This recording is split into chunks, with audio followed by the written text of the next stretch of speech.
getting back to the U.S. legally, there's really no route for her. There's no avenue for her. There's no application she can submit. There's no waiver she can submit. She missed DACA, the president's work permit program, by 4 months because she was 4 months too old, even though she came to the country when she was 14. I mean, this is a prime example of our failed immigration system. So I believe Guadalupe was taken into custody yesterday because of President Trump's new executive orders. About 10 days ago, we saw him announce the executive orders on immigration. The one that got a lot of attention was the ban, the travel ban. What hasn't got a lot of attention is this one right here. As a result, as a direct result of the executive order, the priorities for deportation have been changed. People like Guadalupe are now a priority to be deported, and I believe that's what we saw yesterday.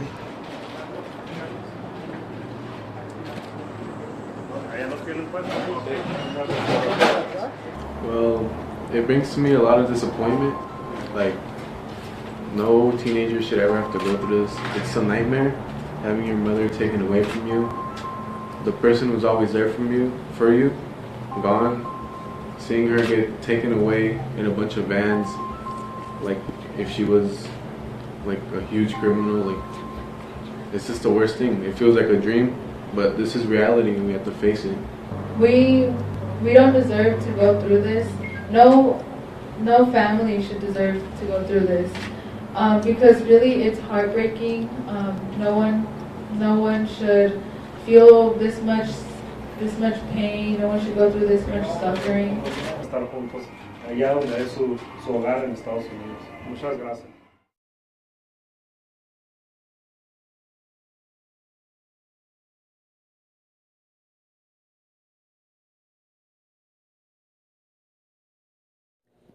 Shalom, giving all praise to Yahawashi, Yahawashi, double honor to the elder apostles of Great Millstone, and salutations to you sincere laborers out there that's enduring and pushing this gospel in all sincerity and truth and honesty.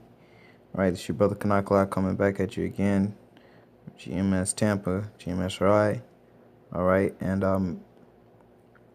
that video you just saw in the beginning of this clip was in direct effect of Donald Trump executive order that he passed on on immigration, and it's directly affecting these tribes, especially the so-called Mexicans, because in the beginning of Donald Trump campaign, he mentioned the Mexicans, so to say, and that was like his main what's the word I'm looking for? His main goal to pretty much build that wall to keep the illegals out, all right, keep so-called Mexicans out. But as you see on the screen here, you see how what Mexico used to be before, all right? Mexico used to stretch all the way up to about Louisiana, all right? And you mean to tell me that the so-called white man,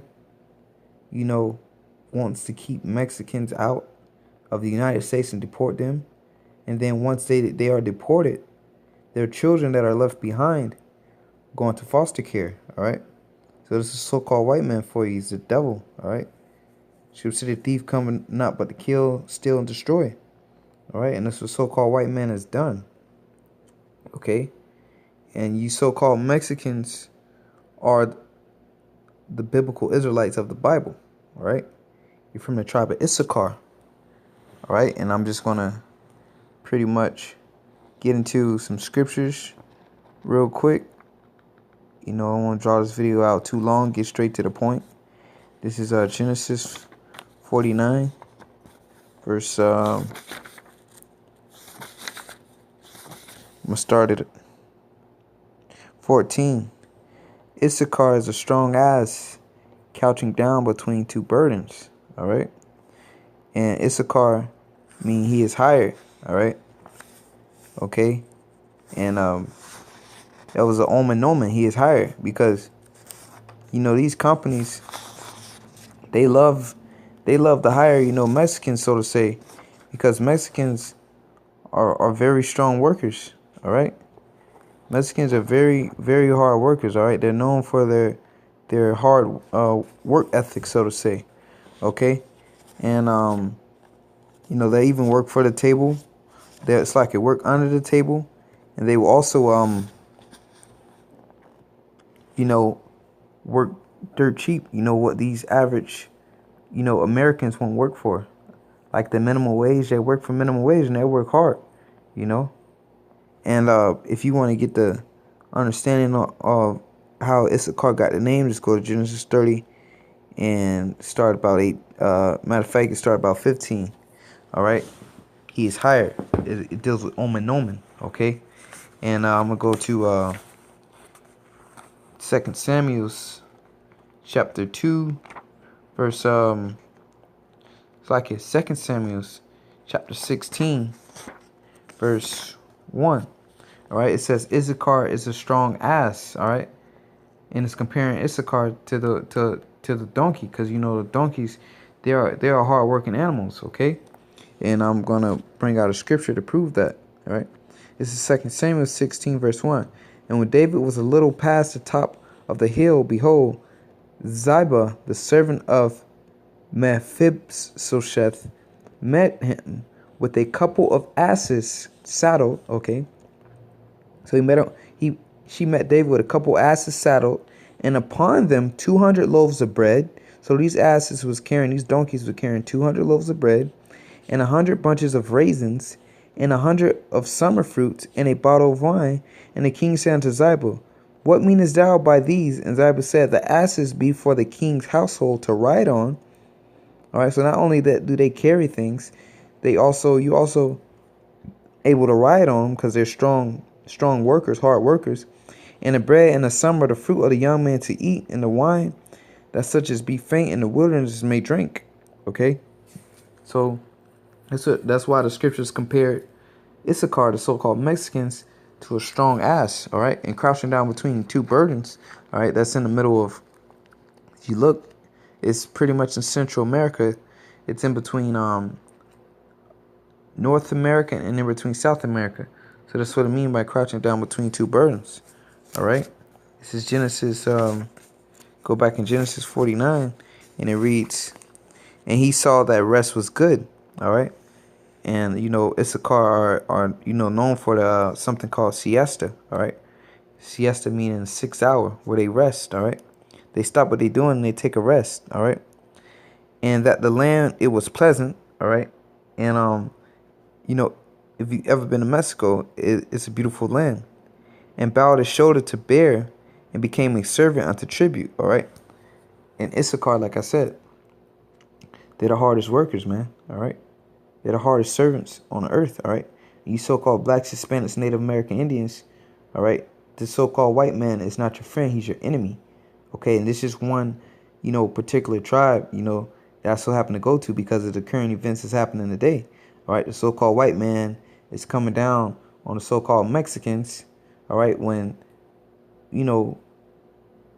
Mexico, the so-called Issacharites, it's like the Mexicans, they had a big part of the U.S., but now, it's been reduced to what you see as Mexico today. All right, so you just see the difference. All right, Mexico was a lot more bigger than it is today. All right, thanks to the so-called white man. Now he wants to keep, Mexicans out of America when, the parts like Arizona, that was theirs, California, all that was theirs, man. Okay. Well, that, I don't want to, prolong this too long, but I'm going to give all praise to Yahawashi, double honors to elder apostles of great millstone. Salutations to you sincere laborers out there pushing this truth in all sincerity and faith and honesty. Shalom. Se habla una entrevista aquí con el muchacho para él. ¿Qué es ese güey? Donald Trump. ¿Ves, hijo de su chingada madre, que dice que somos unos rateros? Mira, hijo de la chingada, cómo andamos violando. Será las estacas. Cómo nos andamos partiendo la madre aquí para sacar para cagar. Una otra cosa. ¿Cuáles son tus drogas? Semana gano $1,100. El gobierno me quita 350 para darle de tragar. Tu bola de desempleados, drogadictos, güeyes. Acá los muchachos partiéndose la madre en el solazo. ¿A cómo estamos de caliente? Estamos a 107 grados Fahrenheit. Ya está un poco menos, estábamos a 115. Vean los pobres muchachos allá. Miren nomás cómo están. Aquí Nelson también en chinga. ¿Cuáles violadores y criminales? ¿Cuál es la droga que usas? La droga que uso es esta, la droga, hijo de tu chingada madre. Esta es la droga y con esto es lo que me empedo, cabrón.